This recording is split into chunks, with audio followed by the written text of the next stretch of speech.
When did your parents' English-only rule almost cost your grandmother her life? What would you do if the one rule your parents enforced could have killed someone you loved? I'm still shaking thinking about it, but honestly, watching my family fall apart and rebuild was the best thing that ever happened to us. My parents banned Korean in our house like it was some kind of disease. They genuinely believed that erasing our language would magically make me fit in, like I wouldn't still be the kid with the packed lunch that smelled different. My best friend Jessica grew up in a bilingual home, switching between English and Korean without even thinking about it. Meanwhile, I couldn't understand my own grandmother. At family gatherings, my cousins would crack jokes in Korean and burst out laughing while I just sat there, completely lost, pretending I didn't care. When Grandma moved in with us because of her heart condition, she tried telling me stories, and all I could do was nod and smile like an idiot.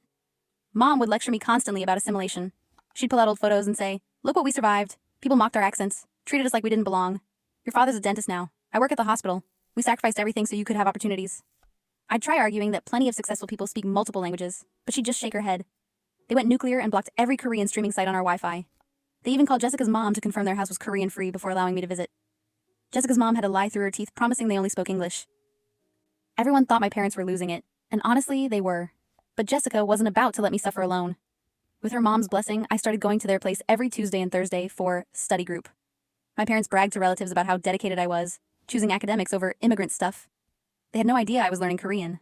At first, I barely recognized hello, or thank you. But Jessica's mom would pause the dramas and repeat phrases slowly, explaining grammar patterns. Within weeks, simple words clicked, then sentences. I especially loved medical dramas because they taught me emergency vocabulary.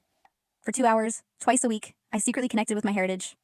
Then one afternoon, my parents were at a dental conference 2 hours away. I was home alone with Grandma when I heard a loud crash from downstairs. I called out her name.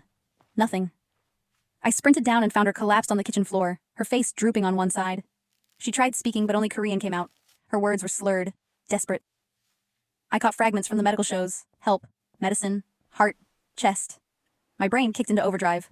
I asked in broken Korean where her medicine was. Her eyes shifted toward the kitchen drawer. I yanked it open and found bottles. One had a blue label, nitroglycerin for her heart. I grabbed my phone with trembling hands and dialed 911. My grandmother collapsed. I think it's a stroke. The dispatcher started asking questions. Can she tell you what happened? Grandma kept speaking Korean, but I understood enough. I translated what I could. Chest pain earlier. Heart medicine, the blue bottle. Do not give her that during a stroke, the dispatcher warned sharply. The ambulance was 25 minutes out.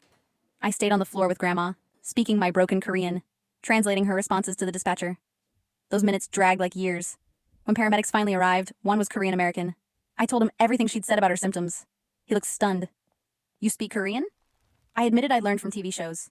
At the hospital, the ER doctor found my parents in the waiting room. Your daughter's translation saved your mother's life, he said. After a stroke, patients often lose their second language and can only speak their native tongue. Without your daughter understanding basic Korean, we wouldn't have known about